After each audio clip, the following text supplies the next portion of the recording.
The following podcast is brought to you by the Johners Podcasting Network, found exclusively at WrestlingWithJohners.com.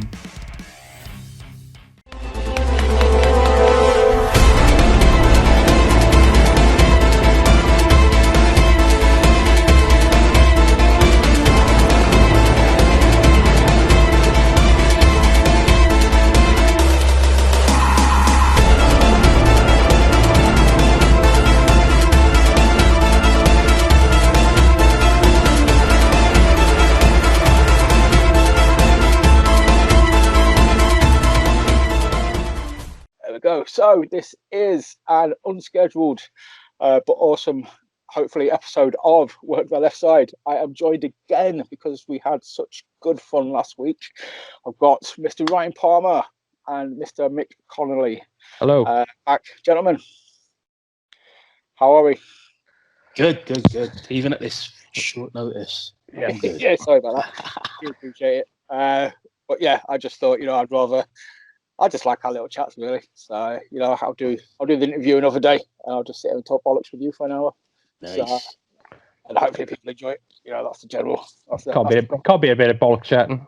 I'll be a bit of exactly. So we are doing. It's not a spotlight episode. It's just an appreciation episode. My mindset as well is more with obviously Dark Side of the Rings coming back, and the episode of Series 3 is Mr. Brian Pillman. Which obviously then got me thinking just about the awesomeness that was Flying Brian. So I thought, there's two other guys that would appreciate as much. These are my two boys, and they will also sit here and just say really awesome things about Brian Pillman, which is the purpose of this episode. So Ryan is doing an appreciation episode, but it's not the Miz, so it's okay. I'll never ever do that fucking episode. I'll sign up for that. I love the Miz. So he was the MVP. He was the Mania MVP for night one. Him and Bad Bunny don't badmouth him. In fairness, man, I'm not a Miz fan, but I'll take my hat to him. I'll give him props for that. The pair of them carried it, but never mind. Yeah. That's another chat, another time. We'll get Mick on to do the Miz appreciation. We'll just sit back and laugh. So yeah, Brian Pillman. Generally, I've covered the basics. Obviously, started off in Stampede, hence his connection to the Hart family, which is why he was part of the Hart Foundation. The dude had a shitty life pretty much on he had throat cancer at 3. You had to fight him through and survive throat cancer at 3. Hence the sort of trademark. And then went on to bigger and better things. Obviously, man, I mean, I think all of us watched WCW back in the day, early doors, early morning. I vaguely remember at the time seeing them. I've obviously gone back and watched it since, but Hollywood Blondes. Yeah. Austin and Pillman, man. Look at those two guys. In the early 90s. Very often overlooked. I don't think they're generally mentioned, when people are talking about all-time great tag teams. But it was only a short run. But I think, they're definitely awesome. And obviously, you two have seen it. Obviously, you will remember them. But thoughts on the Hollywood Blondes? For me, they were a very fluid tag team. They had good chemistry. They were mates. You could tell that one knew the other one inside out. They must have been like good buddies outside of the ring as well as inside of the ring. They were the kind of guys that would finish each other's sentences, if that makes any sense. Yeah. There's one particular match that I just watched, Super Bowl 3, Hollywood Blondes versus Eric Watts and Buff Bagwell. If Austin's in the ring, Pillman would be the person doing the interference, distracting the ref, breaking up pinfalls from the opposite team. And then the opposite would happen if Pillman's in the ring, then Austin would run interference, do the distractions, pull the other guy off the ring. It was a match just typified by that. The faces would get the upper hand at some point, but they wouldn't hold it for very long because they would always be reversed and just fucked around with by Austin and Pillman. It's a curious match as well because Eric Watts keeps getting booed every time he's tagged in. It's really strange. So I don't know what that's all about. They even Jesse Ventura's on commentary and said, "Hey, where's Eric Watts? Keep getting booed when he gets tagged in." It's probably just for being friends with Bagwell. It could be. Bagwell was over, man. Bagwell was over at one point, though. Marcus Alexander Bagwell. I think when it comes to Pillman, though, with his like sort of tag teams when he was in WCW, he was so unlucky on like 2 occasions. Because I remember watching him when I first started watching the late night Tuesday ones, and it was him and the Z-Man. Yes, and they were basically WCW's equivalent of the Rockers, I think, at the time. Yeah, and they were such a good team, but they were just surrounded by giant teams all around them. Because you had the likes of Doom, Skyscrapers, Steiner Brothers, all them who were all massive dudes, and it was never ever believable that they were going to beat them. Yeah. And then when him and Austin formed the Hollywood Blondes, everyone had disappeared as far as tag teams had went at that point, because I think their major feud was with Steamboat and Shane Douglas for the titles. Whereas, like I say, all those teams had gone somehow. So, like I say, the Steiners had gone to WWF. Obviously, Undertaker had gone as he is now. So he left the Skyscrapers. And I just think he was massively unlucky on both occasions, because both times, had they been in good divisions, could have been fantastic teams. So yeah, first time, too bigger guys, man. The guys were too big, and then second time around, just a bunch of nobodies, so nobody cared about the division. So like you said, Eric Watson, Buff Bagwell, and Steamboat and Douglas. It just looked like they were chucking people together who they had nothing to do with. So I remember one match, and I think it was in a cage match, and for some reason they were trying to hide the fact that it was Steamboat and Douglas, despite the fact it was obvious they had masks on and everything like that. Conquistadors. And it was just weird, because like I say, they were such a good team, and I don't even think he actually lost the belts. I think he got injured when they lost the titles, and I think it was Regal who substituted for him. And so it was Regal and Austin who lost. I mean, Regal and Austin as a team, imagine that as well. Yeah, well, they're good mates as well. But I remember like sort of reading, I think it was Austin's autobiography when this going on about the Hollywood Blondes. And it's like both of those guys were kind of going for the US title at the time, or they was both kind of just coming out of these singles runs. And then next minute, Brian comes up to him and he says, we need to think of a tag team name. And Austin's like, why? He goes, yeah, we're a tag team now. And he's like, for fuck's sake. And it was just kind of like, the both guys wanted these single runs, and the office were just like, nah, so I don't want to make you a tag team. And obviously it worked out all right. And it led to awesome chemistry down the line as well. Like 4 or 5 years later, when you've got he's got a gun, and Austin's breaking into Pillman's house, and the numerous promos that you had with Austin and Pillman in WWE at the time. So those guys obviously knew each other well, and they just had amazing chemistry. But we'll get to that bit down the line. Obviously Hollywood Blondes, yeah, awesome. Like you said, man, they just know each other inside and out.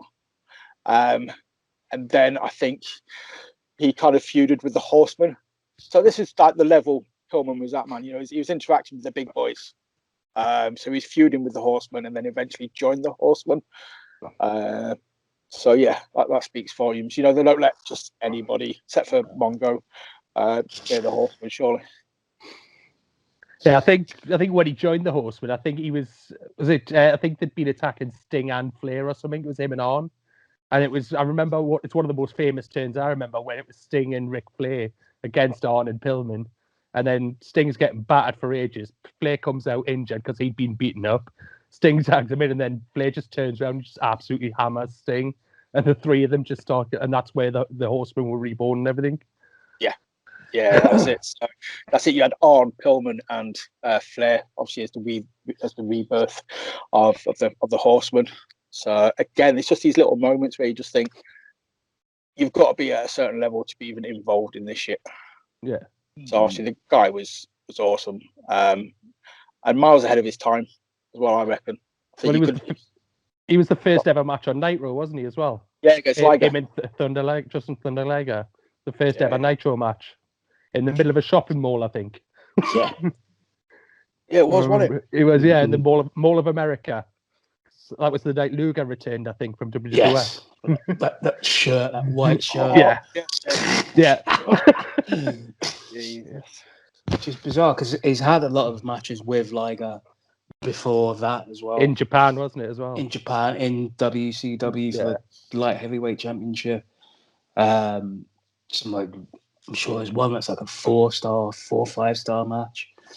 I think actually one of them I did watch as well, Super Bowl 92. It's just back and forth. There's no let up. There is like maybe a 5-minute spot where they've just composed himself. He's got Liger in a headlock, and that's it. That's actually, there's another spot where Liger's got Pillman in a figure 4 leg lock. He's got him in there for ages. They break the hold, and then from that point onwards, the match just steps up a gear. It's like at that point, that's a rest hold. That must have been the recharging spot, because they just recharge, and then they just. That must have pissed Flair off something rotten when his finish has been used as a rest hold. It's amazing. You must have been watching that thinking, you pair of bastards. Yeah. They're hitting double drop kicks to each other. Pillman is hitting a drop kick off the top rope to Liger. Liger's countering that with a drop kick of his own. There's out the ring spots where the same thing happens. So Pillman's on the top rope. He's coming down with a drop kick towards Liger on the floor. Liger hits a fucking drop kick and they're all both on the floor. So it's like the mirror images of each other, matching each other for speed, for moves, all sorts. This is one of the best matches I've ever seen for that particular title. It's I would say it's kind of like the WrestleMania 3 match for the Intercontinental title. Yeah, it's close to that good. Oh, it's really, really, really good. I like that that as well. That wouldn't look out of place now, would it? No, that's what I mean. That speaks volumes. You could throw that on an episode of Dynamite or in an NXT or something, and it would fit like perfectly in, and it just wouldn't look like an old style or anything. It would just work. Mm-hmm. You two guys ECW promo, I take it. You just actually, I have heard of it. I haven't seen it. I've never seen it. Oh, it's amazing.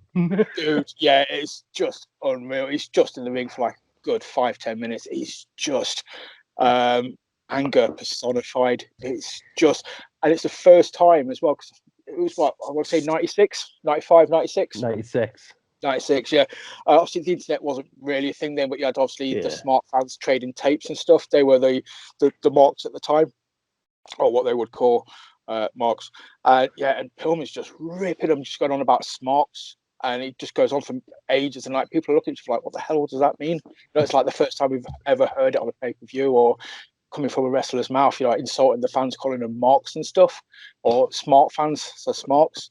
And he just rips them to shit. And he rips Bischoff to shit. Yeah, he's calling Bischoff jack off, isn't he? Yeah, that's it. And then, Joey Styles is trying to maintain some sort of order. And Joey's just beat Joey. And he's just, oh, my God. And like Shane Douglas comes out, Paul Heyman comes out. And yeah, man, Pillman's just like, we'll take out my Johnson and I will piss in this ring. Just to show you all what I think of you kind of thing. It's like, Jesus wept. The dude's also, there's a plant in the crowd who gets attacked by Pillman as they're dragging him out kind of thing. He bustles to stop stabs him in the head with a fork and stuff. Yep, that's it. And, it's a proper plant where he's stabbing him in the head with a fork. Yeah. At the time, he was obviously, it was that borderline time, man, between like the kayfabe still existed and, as I say, smart fans. And it was just the intensity of it is like nothing I've ever seen in a promo. It's one of the times I was just like, okay, this is why Pillman's, in my top 10 kind of thing. But yeah, if you get a chance, Brian, this promo is just. But awesome. since then as well, Bischoff's gone a rego, and he's trying to clear, like, sort of take all the glory for it. Saying it was all his idea. He told him to go away and stuff like that. I've heard about because this. the reason he left WCW was I think he was supposed to pin Hogan when it was there was that cage match where it was against the world against Hulkamania, and it was a cage match where it was Hogan against the Horsemen and the Dungeon of Doom, and I think Pillman was supposed to pin Hogan, and Hogan, being Hogan, said no. Doesn't work for me, brother. Yeah. So basically, he didn't turn up and then I think he had an I Quit match with Kevin Sullivan, and he was calling him Booker Man, and basically the match didn't even start. He's just like, I respect you, Booker Man, I quit, and walked out the ring. There was nothing in the match. Oh well, he charged him, punched the shit out of him for about 5 minutes, and then just stormed over to the ref, grabbed the microphone, and said, "Yeah, I respect you, Booker Man." It was their equivalent of like I quit match, wasn't it? It was again the first time I think it was Blade. Sort of, this was before WWF were like sort of saying Vince McMahon owned it and stuff. There was never been mentions of Bookers on TV or anything. And I think that was it was pretty much the first time that had happened as well. Yeah. So wasn't this like he was trying to get out of his contract? So Bishop was like, okay, then what we'll do, we'll work everyone to like blur the lines, did you say? And Luger, Pillman was like, yeah, I'm going to double cross you. So he's played Bischoff to release him. He's gone to ECW, and when he's gone to ECW, he was supposed to go back to WCW. But he just said to Bishop, no, fuck off. Come off. Yeah. So he's got the ECW, then he's got the WWF after that. But yeah, Bischoff's gone on record, so it's saying like Pillman used to call him like every week, even when he was in WWE, sort of saying, I'm coming back, you know.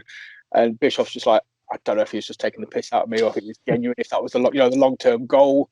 I don't know. Yeah, so I think he claims that he was going to let him get his name out there more, so they could use him more in a main event type scenario, so that he was worth the money that he wanted and everything like that. And it's all that garbage. He went to him and sort of said, look, we need to make this look genuine. You need to physically release me from my contract. So, like, you know, if any lawyers get involved or anything like that, I am officially a free agent. So they'd be like, oh, okay, yeah, we'll do that. And then it's like, right, sorted. See you later. I'm off. He never wrestled in ECW, did he? No. He never had a match. Just appearances, but no actual matches. So, and then the guarantee match, but it's very much like that persona where Austin turned up, cut some amazing promos, and then moved on, kind of thing. And then the guaranteed money started calling. Somebody mentioned, I saw that in the comments where like he was the first person. Second. It's after Miro, isn't it? Second. Miro's the first. He was the second. It was the second one to get like some big money deal. And man, as soon as Pillman turned up, the car crash though, didn't he? It did. 15th of April, 96. Because it's pretty much nearly been. It was the anniversary a couple of years, a couple of days ago. He just like smashed in. He fell asleep at the wheel. Apparently, is one of the reports. And just smashed his entire lower leg, wasn't it? Yeah, it gets fused back in, like into place and stuff. You guys seen that? I just thought actually just rewind a little bit. You seen that spot where he actually makes Bobby the Brain Heenan say "fuck" on live paper? Yeah. What the fuck are you doing? Just grabbing him by the collar, dragging him all over. I was just like, "What the fuck are you doing?" And it was like, and that was obviously the start of the loose cannon character, where he would just come out and do whatever the hell he wanted to do, kind of thing. I just wanted to bring that up because that's like one of those moments in history, kind of thing, where you like, oh, he made Bobby Heenan swear. But obviously then he went to WWE, and when he first came into it, I remember he was cutting promos with like, obviously he went straight in really to like the Owen Hart, Bret Hart, Steve Austin sort of storyline. And he sort of looked like he was sided with Austin at first and then kind of turned over. And then it just led to some just chemistry, man, ring. And then, like I sort of said, you've got that massive Pillman's got a gun. When Austin turns up at Pillman's house, trying to break into his house, and Pillman sat there with his gun. So didn't have him as a commentator for a while on Shotgun Saturday or something like that? He's like sort of the first I think 6 months of his contract. So that he was doing something while they were paying him. He was a commentator on that. I think it was him and Sonny and somebody else. Were the commentators. Right, because I can remember on pay-per-views they had those two backstage, like cutting little promos and videos, and stuff, like, you know, other shows or magazines or, you know, the phone line or the hotline at the time. So they had him on that. But the Pillman's got a gun. It's got to go down as one of the most controversial, fucked up moments in Raw history. Surely, it's never going to be matched. There's never going to be a moment like that. I don't think on wrestling TV. You'll never see something. They tried it with Triple H and Orton. Remember? Triple H threw him through the living room window. Yeah, they tried it. It was like, I've seen this before. Yeah, come on. But the best thing about the Pillman's got a gun thing was the fighting outside where his two mates were there trying to keep Austin, and Austin's holding him under their water in a kiddie pool, hitting him with a little red truck, and brilliant. Smashing the geezer's head with in the car door as well. Yeah. Oh god. Just like no, it looked brutal, but it also just looked terrible. Yeah. It was a combination of both, like you sort of said, man. It just looked like just a car crash television. It looked brutal at times, but then you just kind of like smiling to yourself as well, like what is this? But yeah, apparently they had to go on TV. Apologise. The following Raw, and yeah, kind of apologise for it. It was like, oops, sorry. We had it gone on national TV. So yeah, the Orton Triple H thing, I totally forgot about. It's kind of like you order Pillman and Austin from Wish. Yeah. And then the match they had started with a lockup. It's like, oh shit. Come on. Because didn't they do the thing with his ankle sort of when he first signed to try and hide the fact that he was injured? Didn't they do a thing with Austin with a chair in his ankle and stuff? Yeah. Pillmanizing. That's where it comes from. Yeah. Yeah. So he got his ankle Pillmanized on the Superstars or something. He snapped, beat the shit out of Pillman, put his ankle in a chair, jumped up to stamped on it, and that was him. So that was him fucked. I don't think he could move his ankle properly after the crash. So I don't know how his in-ring career would have actually fared after that. Well, the matches that you saw that he did have kind of thing. So he had a bit of a feud with Goldust and stuff. Yeah, I was going to say I remember one with Goldust, and I'm sure it was some sort of stupid stipulation, wasn't it, with the dress or something? You had to wear the dress. Yeah. Dress or something. God. But yeah, there we go. Back to normal. Dramatically, it's very ground based. Because that's one of the things that they were sort of saying is he was getting seriously depressed that he couldn't do half of the stuff that he could do in the ring. Like before his injury, he just had to change his style up so drastically that it was like, he's no longer flying Brian. The dude's pretty much grounded because apparently his ankle was fused. He couldn't actually move his ankle, due to the operation. He had to fuse it in one place. Sounds lovely. Yeah, no, exactly, man. It's just like Jesus. It sounds horrific. It's just like I can't even imagine. Apparently, just like metal and spikes and stuff sticking out of his leg. Whilst it was healing and stuff like that. I was like, oh, no. Obviously, he was part of. I think all three of us have this down as a favourite moment. The Canadian Stampede. Yeah. Yep, it was part of that main event. It's such an underrated pay-per-view. It's so good. Yeah. I've not watched it until recently because I did that sort of WWE journey through the 90s, and I watched it, and I think I messaged Palmer straight afterwards. So I was like, oh my god, this is this intensity, just fucking. This is like the closest WWE have ever got to something ECW. Yes. That's not ECW kind of thing. Just the vibe. Atmosphere. That's it, man. The crowd are that frigging hype for it. They shake the frigging hard cam. You just the old In Your Houses though for me had a big feel of takeover. How they were back then, a lot of them because there were 2-hour shows. There was only 5 matches on the card normally and stuff. They had a bit of a takeover feel to them, so they had that bit more liberty where they could do a bit more with them and everything. Yeah, there was a couple of In Your Houses which were really. I mean, there's some awful ones. Don't get me wrong, but there is a couple of them which had that feel to them, and that's definitely one of those ones I'd say has got a massive takeover feel to it because everyone just seemed to deliver on that card. Yeah, not just in obviously the main event. It wouldn't look again. It's like something you'd say you could just imagine that sort of happening now, man. The audience would just be. I'm kind of hoping. That's like when we're able to get full arenas or full things back in again. Everybody's just that amped to go see the first show that you kind of just get that electricity. Just the everything shaking just through sheer excitement kind of thing. But yeah, that's just Canadian Stampede, man, was awesome. And like you said, it was just the intensity of it all. Hardcam was shaking, the fans were going nuts. They was going into the crowd, which wasn't commonplace at the time. And you just had Pillman and Austin just played both sides as like the antagonists. Both of those guys were just winding each other up, just like tenfold. They were just so good at what they were doing. So any Pillman moments, I've kind of just gone through what I would class as my favourite sort of Pillman moments. Anything that springs to mind to you guys?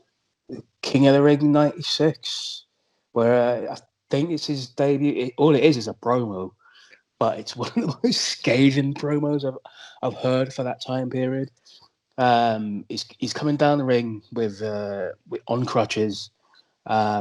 He's in Milwaukee. I think they're in Milwaukee because he mentions Jeffrey Dahmer.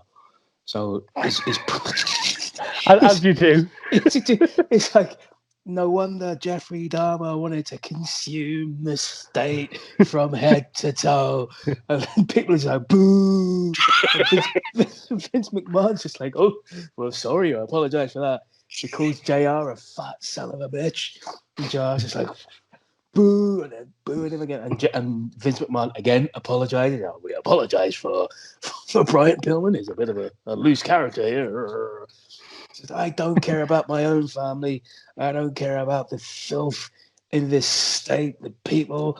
And they're just booing it. He's jaw-jacking with the crowd. The crowd are giving it back to him. He's all like, and as I say, it's just one mental promo. Afterwards, he says, like, I'm going to rape, pillage, and plunder the entire Federation. And it's just, his eyes are all just like really just wide, his hair's shaggy, he's unshaven and stuff. And it's the last match of the King of the Ring tournament. So as he's leaving, Steve Austin's coming down the aisle. So they cross.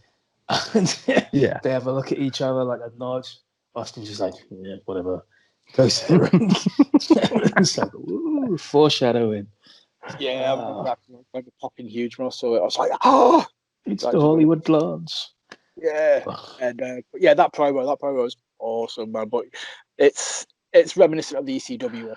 Kind of, I think that's the ECW was the practice run. Yeah. You know, it just comes out and does it. Michael, Mick. Oh, cheers, mate. As I say, it was the one that I remember quite a bit was obviously, like I say, I'm pretty sure it was a cage match. That one, the one, as I say, where if you look at the four dudes who are in the ring, they're not tag team wrestlers, yet they put on just an absolute clinic where it's obviously him, Austin, Steamboat, and Douglas, and just the four of them just put on such a match. And I mean, the commentators are doing nothing at all to sell it during the thing. They're calling the masked wrestlers Steamboat and Douglas. It's like, well, hold on, come on, surely it's got to be believable. There must be a reason why they're wearing them, and you're doing absolutely nothing to sell. But there's just the four of them just absolutely batter the hell out of each other, just in this cage match. It's absolutely brutal. But like you say, you've got four of the best in the ring. It's like, yeah, they're gonna deliver. Or three of the best, and Douglas. I always thought Shane Douglas was good. I've always been a big fan of his. I don't know. I've always been torn about Douglas. So that might be a conversation. Yeah, you can't take away what the guy did for ECW. But yeah, I don't think there's ever been anything. His bitterness has kind of turned me against him, I think. You've got to love his hater for Flair. He never held back with regards to his opinions on Ric Flair and stuff. It's like sort of he always told it was as it was and stuff. Yeah, but his take on it. Yeah. But no, as I say, I remember, as well as a kid, when I first got into wrestling, they, like him and the Z-Man, they were like mine and my best mate at the time growing up. They were like our favourite tag team and everything. I mean, so much so, it was my mate's 40th a couple of weeks ago, so I actually had a cushion made with Flying Brian and the Z-Man on the cushion for him. Nice. for his 40th birthday, just because like sort of he'd done a similar thing for me. But because we just remember all the time just how much we absolutely loved them, despite his awful Cincinnati Bengals tights and stuff. The Tiger, the Tiger Prince Cincinnati Bengals ones, because that's how we end up in Calgary. because he was in the Canadian. He went from the Bengals to the Bills, and then he went up to Calgary to play in the Canadian League, and his career ended there. And that's how he met the Hearts and stuff, and got started his career up there. Yes, yeah. What did the Bengal Titans? I remember Pillman Jr. put me on Twitter about them a few weeks ago, about how he's wanting to rock them out. Apparently, he's got his own pair. Yeah, or like a tribute pair. Yeah. And somebody's mentioned, like, why don't you just wear them on Dynamite? And it was like one word, Taz. And like, I ain't wearing nothing orange around Taz. It's like, oh shit, yeah, okay, fair play. Yeah, I feel a bit sorry for his boy, because his boy's got a lot to live up to, in fairness. Oh man, yeah. Brian Jr. He should just wear them. I think Taz would appreciate it. Yeah, you should just wear those signs. Yeah. Just start doing the Flying Brian gimmick again. Flying Brian Jr. He's got the mullet. He's halfway there. Exactly. Yeah, God, the mullet. God, the curly mullet. It's awesome. I forgot about that. Yeah. That's an epic mullet that he rocks. But that was when he first turned heel, wasn't it? Where the mullet goes and it's just all the shaggy hair and the facial hair and everything. Yeah. That was where it first started, like, sort of changing, because obviously at that point he's clean cut with the curly hair and stuff, like you say, the mullet. And then the good guys had mullets back in the day. Mm-hmm. It kind of, each different kind of iteration of him. He's got the mullet during Super Bowl 2. For the Super Bowl 3, when he's with Austin, it's the shaggy curly hair. Fast forward to 95, 96, he's all unshaven and shaggy. So he knows what he's doing. He knows how to market himself. He knows his image. He knows what kind of image he wants to portray. It's just a damn shame he didn't get to live out where he was going to, what his end goal was. I think obviously his death stopped stopped him in his tracks, stopped the loose cannon character in his tracks. If he didn't die, who knows where that would have went, what it would have morphed into. It's just a shame, though. If you look at him now, though, he would not look out of place in any federation or company as their main eventer. As far as today's wrestlers go and stuff, he's got the perfect look now for, like you say, an NXT or an AEW champion. You could build the company around somebody like him, but like I say, it's 20 years too soon, unfortunately. There's a few people who are like that, you would say, where they were the right wrestler for the wrong generation. Yeah. I mean, Owen Hart's another one. How good would Owen Hart have been? How many world title reigns would he have had and stuff? It's just...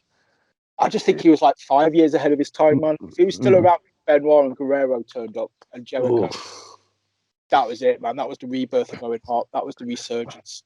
You know, you get those four guys in a storyline over a few years. Yeah. Same with Pillman, man. You imagine, like, when those guys, because obviously it was late 90s, early 90s, when guys like Angle, Benoit, you know, when the smaller guys started taking like center stage, you know, they started being like, look, okay, if you can wrestle, you know what, don't matter what size you are, pal. I know they kind of the water with Bret Hart and Shawn Michaels, but they were the only two really at that point that were the small guys.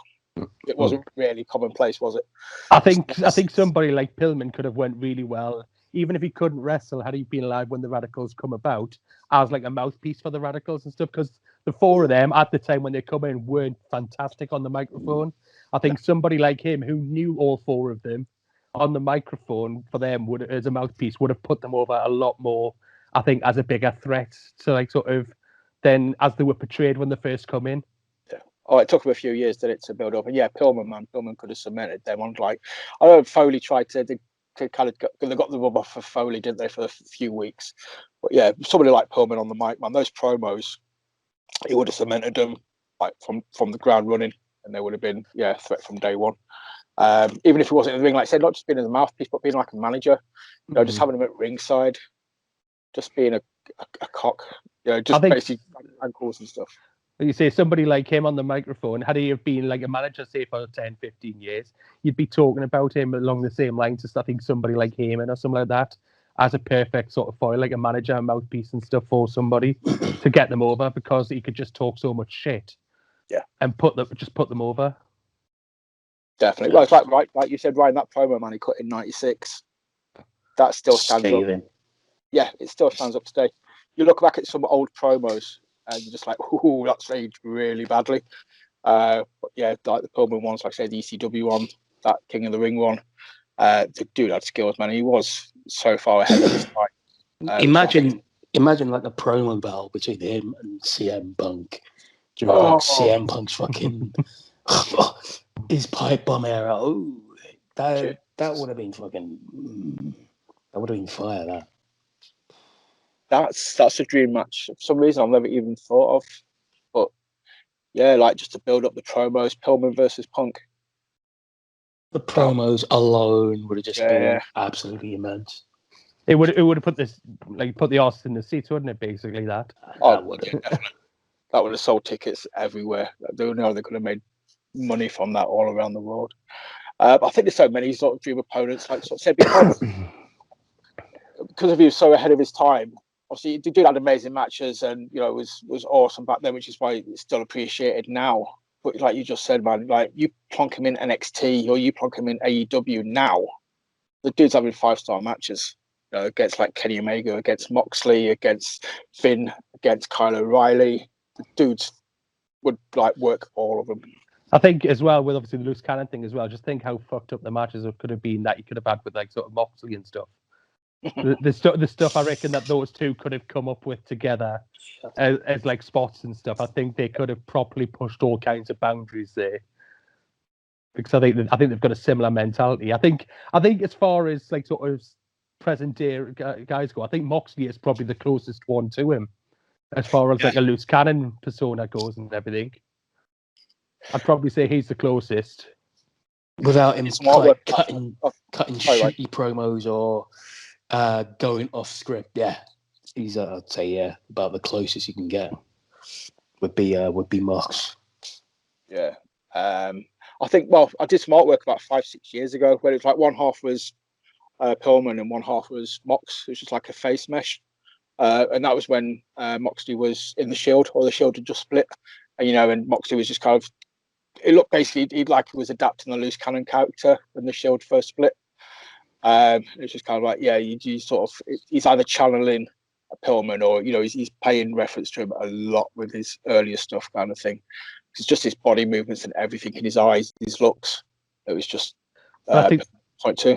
I think the Shield version of Moxley was like a proper diluted version of him, just completely watered down version of Flying Ryan. Yeah, but like I say, if you had to associate anyone, it was like basically again, I'll make the Wish joke, but if you order Brian Pillman from Wish, you get Moxley. That's like and it's not an insult. Do you mean Ambrose? Because there's a distinction. Oh, Ambrose. Yes. Sorry, yes, not Moxley. Ambrose. Yeah. If you order Pillman from Wish, you got Ambrose. But if you ordered Moxley from Wish, you get Ambrose. You're like, God! There goes that sponsorship deal. Anyway, no cheap Chinese clothes for us. Cheers, Nick. Oh, my bad. I had me in a KFC tracksuit, you bastard. Dude. I still want some Spider-Man hoodies. That's it. I'll have to pay full price. Yeah. And not order triple XL when I want a large. But that's just the thing. There's so many guys who are obviously influenced by Pillman. Like guys like Owen Hart get recognised, Bret Hart, Shawn Michaels. I think there's a group of guys from that era who were hugely influential. And I think Pillman's got to be recognised as one of those guys. Yeah, certainly, definitely. He certainly doesn't get recognised, the recognition that he should get, I think, or the effect that he had on the business. Because I think somebody like him is a big reason why the Attitude Era was what it was. Because he come into WWF and he changed the landscape of it completely, I think. Yeah, the whole loose cannon thing, like basically at the time he got himself released, he jumped from WCW to ECW to WWE, and literally he worked everyone, the fans, the staff as well. Those people apparently that were just like, I have absolutely no idea what's going on. The bosses of the company as well, because let's face it, he worked Bischoff. He worked the hell out of Bishop, but he worked Heyman as well, because he probably went in there saying that he was going to have matches. Went in there, cut a couple of promos, and then all of a sudden he's got a guaranteed contract. It's trouble. It's just, and that was definitely, again, years ahead of its time. That was breaking down the walls before the walls were broken down by the internet and by smartphones. I suppose you could say it was like he pushes the envelope, and at that time when he was in WWF, Vince was willing to push the envelope. You could see with the gun, and he's got a gun, and the promo that he cut. So it was like, how far was Vince willing to push the envelope with Pillman? I think he would have loved to have pushed it further and further. It would have been very interesting to see how far that would have actually went. Yeah. But then also you've got to wonder as well, how much influence did Russo have on that? Because he did have a big influence around that time as well. Yeah. So he's going to have had some sort of an influence on it.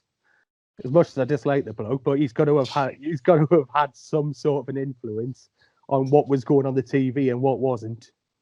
Yeah. I'd say the Pillman's got a gun thing it's got his Hancock all over it kind of thing. I think Russo would have signed off on a lot of that stuff, but I do think it would have been mainly down to Austin and Pillman, sort of working together on it and just being comfortable, and just be like, actually showing Pillman's wife on screen, actually showing just everything as it was to make it look as real as possible. Well, I mean, when it actually happened, I actually thought that the cameraman had been shot, because the gun goes off and then it all goes like sort of fairy. So as you say, as a 15, 16-year-old kid who's watching wrestling, I'm just thinking, has he just shot the cameraman? Because no one knows what's going on then at that point. It's just basically just a big like fuzzy screen. Just after a gunshot's gone off, I'm just thinking, someone's been shot here. But that was what it was supposed to do. Yeah. It was there to shock you and make you think, Jesus, it's going to a new level now.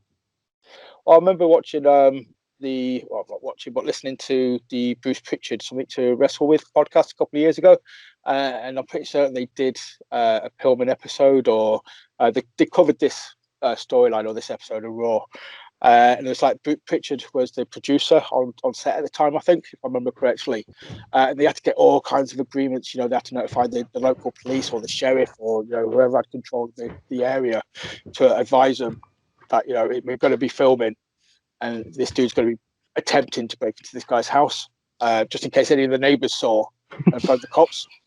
And it was just like planning permission, just a pain in the ass apparently. And then like, right, okay, it's like, well, yeah, we're going to have a gun on set as well. They're like, oh, for God's sake. Right, and it just escalated from there kind of thing apparently. It was just an absolute pain in the arse to do. But yeah, obviously they did it because they knew they were going to get a reaction. I mean, as controversial as it was as well, and as much as WWE hated it, saying how much they had to apologise and stuff like that, they still put it on all the Raw anniversary things and everything, like the Raw anniversary DVD, the top moments of Raw. Pillman's got a gun. It's still on there, and it's on there in its entirety as well. So they've obviously, as bad as they said it was, they must still love it and think this helped make us and everything. Oh God, yeah, man, that had people talking. Surely that was because at this point they were still losing to WCW, weren't they? They were still. I think it was sort of. I think this was just before. Was it before or after Hall and Nash left? I'm trying to think. This was after. This was like after.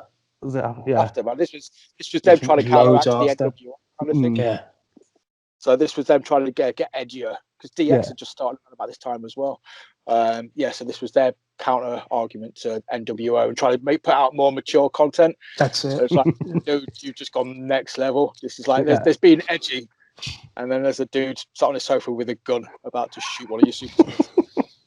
And his eyes when he's pointing the gun as well. He's such a believable, absolute lunatic that he would just shoot anybody. Yeah. Because just remember his eyes being absolutely wide open. Just thinking, I haven't seen eyes like that since the last Prodigy gig I was at. Jesus. Like people like that. Yeah. You've got three of his mates trying to hold him down as well afterwards when they come back. And he just like, he's struggling. And he's come back. And then all three of his mates got to rush Austin, and then just like, yeah, I'm gonna kill him, son of a bitch, motherfucker. It's just like, oh shit, it's fucking real. His two pals are there soaking wet, ripped t-shirt, horrible tracksuit on and stuff. Absolutely knackered. It's like, oh, I've got to hold him back now, man. I don't care from a friend. I disown you. I don't want to be your friend anymore. Oh, it's too much hassle. Yeah. I've been hit with your kid's tricycle, for fuck's sake, man. Go on. It's going to test any friendship, isn't it? Yeah. Wow. So if you had to, obviously, just trying to think of the best way to put this. If you, right, you both of you guys know I do top fives. I love top fives. I'm not going to say Pillman would be my top five because I think there's such an array of talent out there, but it would definitely be my top 10. I reckon. How about yourself? Where would you place him overall for contributions, influence, moments? Does he rank in your top 10? Is he someone that you think of often? As somebody who's done a lot, or is he just one of those guys that you think about when somebody mentions him, like, oh yeah, shit, he's awesome? After seeing what I've seen and remembering what I've seen from the past and what memories it evokes, I'd say top 5 now. Yeah. There's a match with Johnny B. Bad, bizarrely enough, which is like a 4-star match, which is really, really, really good as well. There's like a finish and it restarts again for some reason. I can't remember why. And at the end, the crowd just goes completely mental for the result. You've got that Thunder Liger match. You've got the Pillman's got a gun. You've got the ECW thing. You've got the I respect you, Booker Man shit. He's done loads more than you'd actually think when you actually sit down and look at his actual career as a whole. It's absolutely mental. So for me, top 5, definitely. I mean, for his contributions and everything like that, I'd definitely say he's in top 10 for me. Possibly nostalgia-wise, I'd possibly place him a bit higher. But that's obviously because of, as I said, 8-year-old me is always in the back of my head a little bit going, yeah, but he was sick when you were 8-year-old and stuff. But looking at his contribution, and I don't think he's somebody who's talked about as much as he should be. He should be talked about a lot more than he is as an influence on people, because, like you say, he was starting to do the sort of the Daniel Bryan style stuff in corporate, where high flyers were going into the main events constantly. Obviously, Shawn Michaels and stuff, but I think Pillman had a lot to do with that. As we were saying earlier, I think had he have come along 10 years later, I think we could have been discussing this and talking about doing a spotlight episode, talking about his matches, talking about his title reigns. But unfortunately, it was just one of those guys who was hampered with demons and injuries and stuff. Yeah. And I just think it's just a shame when you look at him. For me, he's sort of somebody who I would have alongside like a Rick Rude, who is somebody who isn't talked about as much, but really should be talked about a lot more, because if you go back and look at the body of work that they've done, not just in the ring, but on the microphone and stuff like that, I mean, both dudes were awesome. Yeah, Rick Rude's awesome. I think I'm kind of torn up. I think Pillman has just made my top 5 based on some calculations, starting the maths in my head. But he was awesome, but he wasn't the trendsetter. He wasn't the like the whole loose cannon thing. I know he turned up in ECW, and he did have a little bit of a, is he going there? Is he going there? He did play the system a little bit, and sort of, I think it was 97 when he turned up in ECW, and then he turned up in WWE as DX. Pillman, I would rate higher than Rude, just for those kind of moments, just for the involvement in like the Canadian Stampede and stuff like that. But did he carry Warrior? This is true. This is very, very true. Rude will always be a legend for that. But yeah, I think Pillman is, I think it definitely is top 5. Actually, thinks about, because Pillman 20 years later, is it Kenny Omega? Yeah, it's people like that. I think you would be talking and being on par with. I think definitely. if not better than they're the kind of guys he'd be having matches with. I think, like you say, Moxley, Omega, Styles, Adam Cole, people like that. He'd be having your main event matches. I think, had he have come around 20 years later. Like going from New Japan to going to Impact to go, I could see that incorporating like the whole loose cannon character kind of thing. Where what Omega's doing at the minute. But if he's got a gun, would you put him in the Bullet Club? Jesus. Maybe sorry, I crossed the line. Sorry. It's just the Bullet Club T-shirts, but with the 2 guns for Pillman. Maybe he started the Bullet Club. Maybe that was the scene. To me, that's the closest knowledge I could give. Ryan, man, you watch AEW and you know all about New Japan and stuff like that. Pillman would have fit right in alongside Omega, that kind of mold, wouldn't he? Sure, definitely. No doubt about it. He's definitely in that mold. I think he would have been the leader of the Bullet Club. Fucking hell.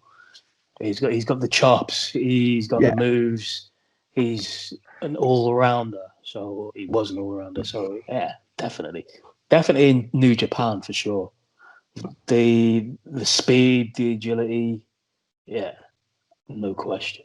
That's one thing I think I will be going back and watching though, because apparently some of the stuff I haven't seen a lot of the Pillman stuff in Japan, but apparently it's meant to be unbelievable, especially when he's obviously working with the junior lightweight or whatever they call the super lightweight or whatever. Super juniors. Super juniors, yeah, that's it. Sorry, he does a lot of work with them in the early 90s.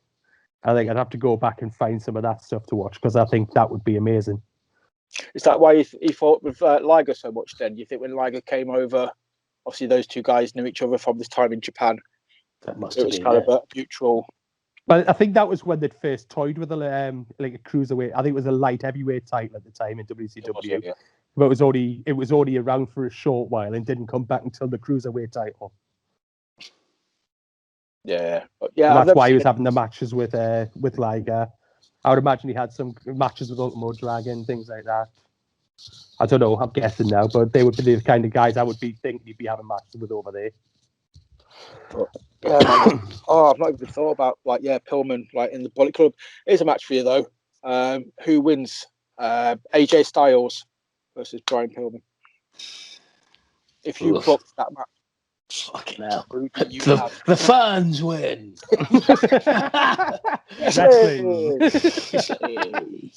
Take the splinters out my ass. I don't think it would. You'd have to settle for just one match. I think that would be one of those ones where you could play it out over months and months and months. That feud could go on for. Yeah. So I think it would be a case of both of them would be believable as the guy who goes over each time. I don't think anybody would be disappointed if AJ beat Pillman and vice versa. I don't think anybody would be disappointed had Pillman beat AJ or something stuff like that. So, yeah. What about you, Ryan? I would say, man.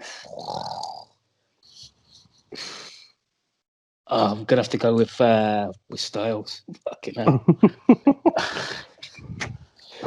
Just because it's AJ fucking Styles. That's right. But just by okay. Who survives Moxley Pillman? God's sake. It's not who wins; it's who survives. Who survives it? Jeez. I think Pillman just about survives that one by some measure of fucking DNA being left. Something tells me the ring wouldn't fuck up blown up either. No. I can imagine that just going out with a massive ball of just like smoke, and that would just be next level. Did Pillman do many hardcore matches? I don't recall seeing much hardcore stuff though when I was going through his matches, or when I've ever watched any of his matches. Lose away the dress. That's a different kind of hardcore. That's pretty hardcore. But I don't recall him seeing him using weapons all that much, or doing the hardcore style. I think if you go back, there's probably some of the matches with Kevin Sullivan before the I Quit one. I would imagine possibly they probably had some hardcore matches between them, even if it was just cage matches or something. But I'm just sort of guessing and sort of that would be the one who I think he would have those kind of matches with. Yeah, because Sullivan was a bit of a fancied himself as a hardcore legend, did he? Yeah. Ryan, any recollection? What, of any hardcore matches with? I don't remember any. I don't think there was. Doesn't mean to say that there probably isn't, but none spring to mind. I think Kevin Sullivan is a good shout. I think that'll be a good starting point. But just because he didn't have him, though, doesn't mean that he wouldn't be awesome in them. Oh, you would have excelled in him. 100% looking at him. You know for a fact he didn't give a shit about himself, I don't think. Yeah, no, he got caught. He's kind of, you imagine him being one of those guys that gets caught up in the moment. Adrenaline's flowing. And he's just like, let's just do it kind of thing. Moxley, he just goes out there and goes, let's just do whatever we need to do. I think that would just be, that would be a sight to be seen. So you've got the AJ Styles match for the technical prowess. If it was Flying Brian against AJ Styles, and then you have like the loose cannon Pillman against Moxley, that would be the two best pair-ups, I think. Mm-hmm. Any other dream matches you can think of or scenarios? Hollywood Blondes versus FTR, maybe. Ooh. Or Hollywood Blondes against the Bucks. Or the Bucks, I was thinking the Bucks as well. After saying FTR, I thought, what about the Bucks? Because they'd have their high flying style, and then Hollywood Blondes was sort of where he started to do the flying a bit less, wasn't it? It was less of the flying Brian, as more so like sort of just the more mattish wrestling. I mean, you'd still done things off the rope, but you'd have the Bucks flying around. Then every so often, Pillman could hit the like sort of the aerial move to sort of counter it and stuff. You'd be like, shit, I forgot he could do that. And you'd have the heelness, like you said earlier, Ryan, of just the Blondes just antagonizing, pulling people off, distracting, just being in sync with each other, like regardless of who's in the ring, the other guy has constantly got their back. So it'd have to be good boy Bucks, goody Bucks versus the Blondes. Or another one for me actually is a new team who I can love is Ziggler and Rude. I think for some reason those four would mesh really well. Rudolph, the top dogs, the dirty dogs, the rude dogs, whatever they call it. Yeah, I don't know. I don't watch TV anymore now. I'll watch the pay-per-view now and then and do the catch up on the phones and stuff now and then. But no, like what I've seen of those two, I do actually really like them. I think they work together because they had nothing going for them. And I think it was similar with Austin and Pillman at the time. They were two guys who were, winning titles on their own.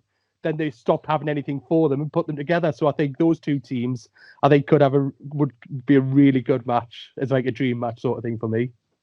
Yeah, no, I would agree with that in the sense of, obviously you've got Ziggler and Pillman, who would be the two high flyers, and just like selling for each other. And Austin at the time was a technical whiz man. Austin was. Everybody remembers his brawling style. After he broke his neck. But prior to that, man, the guy was a technical wizard. The dude could, he was a ringmaster, for God's sake. So him and Rude could be those two guys. They're both technically sound. The Blondes was basically where he'd left the Dangerous Alliance, wasn't it? Yeah. And they realised they then had nothing for him after they'd done that. So. Oh, shit, yeah, Dangerous Alliance, that was with Heyman, wasn't it? Yeah. Yeah, because that's what made me laugh earlier when I was watching that Pillman versus Mean Mark match, as Heyman is Undertaker's manager. In that match, you got a really young Heyman at ringside, just bouncing around for Undertaker. Oh, Mean Mark. Still hardly any hair on the top, though. Oh, no, he had a nice little line there, man. He had a nice little bit of hair. He didn't have the cap to cover it at that point. I'm not covering, by the way, before I mentioned caps covering. I am. I'm 40. I'm allowed to start losing my hair now. You just need to grow a ponytail at the back. Fuck that. So, man, I just kind of wanted to close on some sort of like dream matches and, just thoughts of where Pillman would fit into, the business now. I think it's clear to say, it'd fit him perfectly. He probably didn't fit in perfectly in his time, but he would fit in perfectly now. He's the kind of guy you would build a company around. He's like your Jericho or your Omega. you know, you would plant him as your world champ, and you just let it sort of flow, you know, down to the guys underneath, and they'd all get to work with him, and he'd just elevate them all tenfold. So definitely, yeah, I think that's right. I think we can agree on that. Yeah. Oh yeah. No. So yeah, quickly done some maths. I've taken Angle out of my top 5 for Pillman. Oh, I was hoping you were going to say you've taken Scott Steiner out. I've done the Steiner math. Steiner's gone. By Steiner maths, Steiner's in the top 50. He's now been removed. He's gone from like 50 to 51 thanks to this. But yeah, no, Angle's gone. Pillman's in. Pillman's now officially in my top 5. I think after just this conversation and just going through the appreciation again. I think sometimes it's just good, you know, to talk about someone and you look back on some of the stuff and you look at the moments and it's like, yeah, man, that guy was fucking awesome. Hopefully it'll encourage people to go back and actually look at some of his body of work who maybe haven't looked at it, to go back and see what we've talked about, and they'll just think, fucking hell, those 3 idiots actually know what they're talking about. Yeah. Well, mine does. Mick does sometimes. Yeah. I just kind of wing it. You know, but yeah, that's the point of this episode as well. That's why I didn't want to do a spotlight episode. I wanted to do it as appreciation. So hopefully, you know, when people watch this, they'll be pumped up to watch some Pillman stuff as well. They'll be like, okay, actually, I like the sound of this guy. If I didn't know anything about him beforehand, because looking at the analytics, man, we've got, you know, people that are watching this are aged between like 16 to like 50. You know, I declare myself the demo god for one of them. But yeah, you know, there's a 16-year-olds out there. Nice. If there's 16-year-olds out there who wouldn't know who Pillman is, man, because they were born after, you know, after his time, they watch this. Yeah, man, go on YouTube, go on the network, search Brian Pillman. It's just awesomeness personified. Watch the Canadian Stampede. Yes. If we take anything from this, watch that show. And watch the Austin home invasion, because that's got to be seen as well. That's Pillman's got a gun. He's got a gun. So, gentlemen, literally, I picked you two for a reason, man, because I knew you two would just be able to encapsulate and just, you know, heighten my enthusiasm for Pillman, which is what this was about. So, you guys are awesome. Thank you so much. Do you want to do your sign-offs? Do you want to, you know, plug your socials? Big yourself up? I am on Twitter at Yardi316. Follow us on Facebook as well. That's all I have to plug. Yeah, so for me, on Twitter and Instagram at Mr. McEagle. Again, follow the guys on Facebook and everything. I'll pop up now and then talking absolute shite, and I'm sure you can correct me on a lot of things. Obviously, if you follow me on Twitter at Work Left, I'm probably adding these guys and stuff anyway. So if you don't follow them now, just hop onto my page and you'll find them on there. And then, yeah, on Facebook, just search for Work the Left Side. Join the group. Just come chat some shit with us about wrestling. You know, we can talk about whether Bo Dallas is going to start selling houses, or you know, whether he's going to turn up as the friend in AEW. The friend. He's got the farm. he's got the farm to work, hasn't he? Though him and Liv have got the farm to keep going, so he can look after that while he lives on the road. Oh crap! Yeah, I forgot he's got an outlet farm. I don't feel sorry for him anymore. I feel sorry that he lost his job. Turn up on AEW was Bo Houston.